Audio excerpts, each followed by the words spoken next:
Yeah, I hope I can do something that the Chinese government hasn't done. That is to kind of reduce the price of Bitcoin. So how do we do it? Chinese government is to close blockchain at the Bitcoin exchange. But I want to do something better. I want to create a currency that is more powerful than Bitcoin. Okay. So you can look at all the previous speakers. They talk about the blockchain. And blockchain has certain properties, like it's distributive, it is immutable, it is cryptographic, and it's pseudonym, and it's autonomous, open source. What I want to do is something that's different. Okay? I want to have something that has real identity. It's not anonymous. Because as a finance professor, we know that it cannot have any credit if it's anonymous. And I want to have real-time verifiable information. That is, we're going to have the online information merged with the offline, off-chain information using certificates, records, degrees, resumes, cross-verification and falsification to have real identity of a person on the blockchain. So I want to map every individual in the world off the chain to a virtual image on the chain.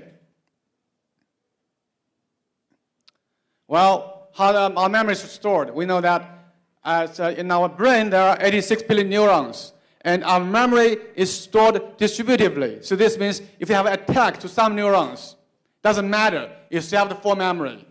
That's the beauty of blockchain. It's like the brain, that you damage something, it's still there.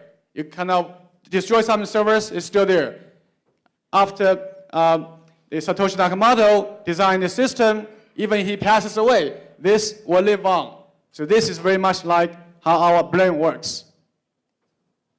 With real identity, we can have something that Abraham Lincoln mentioned, that the memory stays on. If you can fool some people, some of the time, you can fool some people all the time, but cannot fool all the people all the time. And that's how blockchain works, and that's how we can create the trust.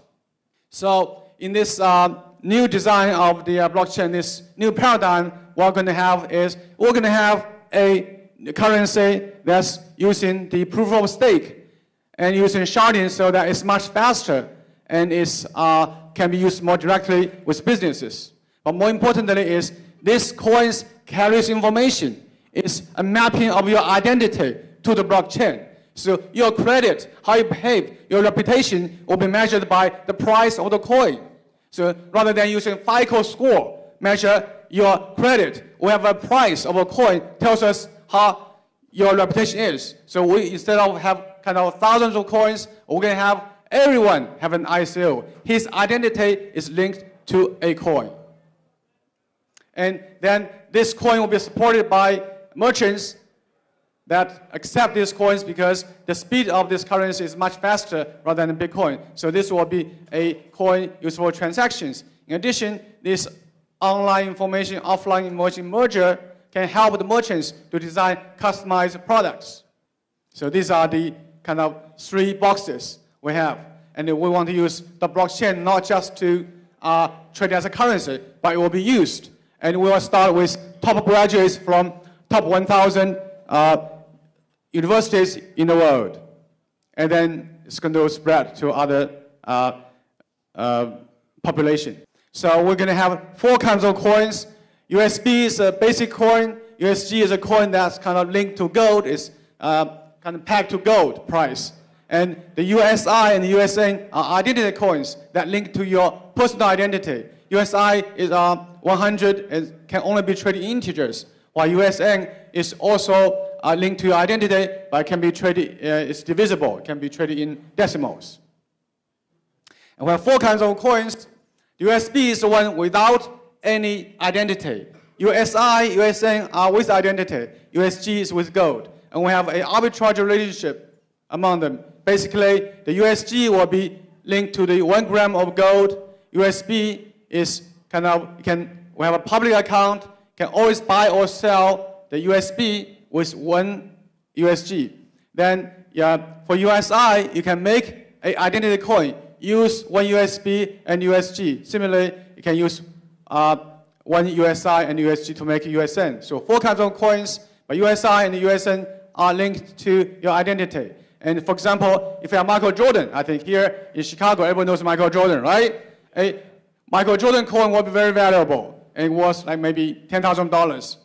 Then we have in the public account, you have about 25 Michael Jordan coins, and then you can sell all these Michael Jordan coins for like $10,000. And using this amount of money, we can buy all the kind of coins with lower prices, because it's written in the smart contract that you always buy any coins with identity at 2 grams of gold. So this way, anybody become rich, and then their wealth will be distributed to everyone. And this coin can be used as a measure of your reputation, of your credit. For example, for me, because each person will have 100 coins. So let's say I'm going to give you a promise that I'm going to purchase back all my coins, 100 of them, at $10,000. Okay, a year from now. So how much is it worth? Then it's linked to my credit. If you believe me that I'm going to pay you back, I have enough income and enough wealth, and I would be very careful, then you're going to for $10,000 coin, you're willing to buy it at $9,000 to have appreciation. But if you don't believe me, for example, I'm like Bernie Madoff, right?